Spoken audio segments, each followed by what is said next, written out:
बिस्मिल्लाहिर्रहमानिर्रहीम। मेरे नाज़रीन, मेरे मुसलमान भाइयों, एक हदीस है, उसमें हम अक्सर सुनते हैं, लोग कहते हैं कि औरत का कोई घर नहीं होता।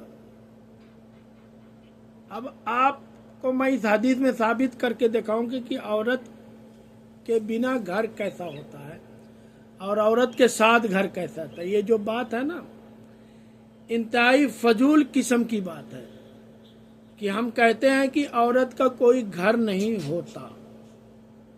आम जबान में कहा जाता है कि औरत पहले अपने बाप के घर रहती है, फिर मियाँ के घर में रहती है, फिर मियाँ के घर में रहती है, फिर अपनी औलाद के घर में रहती है। अब देखें, बाप के घर में, मियाँ के घर में, औलाद के घर में। और वैसे तो उसके 3 घर होते हैं ना, अगर इस तरह देखा जाए तो उसके 3 घर थे, लेकिन इसका अपना कोई घर नहीं होता। फिर भी हम कहते हैं कि उसका अपना कोई घर नहीं होता। अब इसके आगे गौर से सुनिएगा, हर घर वह पराई लगती है।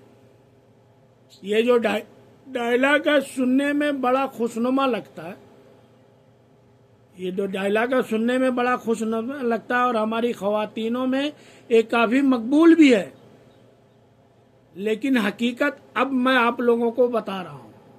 हकीकत क्या है मैं आप लोगों को बता रहा हूँ। आप कहते हो ना औरत का कोई घर नहीं होता, किस बेसिस पे कहते हैं कि औरत का कोई घर नहीं होता? मैं कहता हूं कि औरत के बिना कोई घर नहीं होता।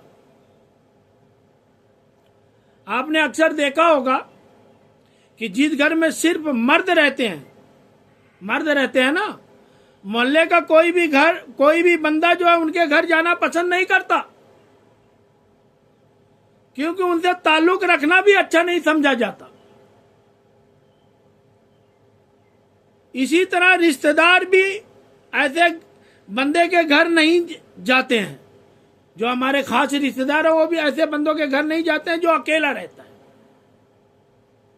अब आप बताएं कि जिसे पूरी दुनिया बाहर करती है, जो जिसे पूरी दुनिया फासला रखती है कि यहाँ सिर्फ मर्द रहते हैं, यहाँ इसका मतलब यह है कि मुकम्मल मकान को घर का दर्जा औरत देती है। इसका मतलब यही हुआ ना कि मुकम्मल मकान को घर का दर्जा औरत देती है।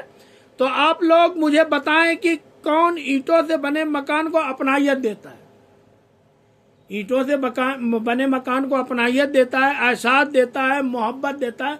कोई बंदा ऐसा है कि औरत के बगैर ईंटों से बने मकान को अपनाहियत, एहसास, मोहब्बत देता है? कोई ऐसा है? ये आजजा फकत एक औरत के कोड में शामिल होता है।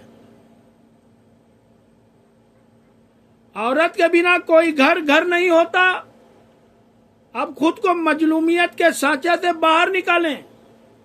मैं कहता हूं मजलूमियत के सांचे से बाहर निकालें और कभी भी मर्दों से कमतर तसव्वुर मत किया करें।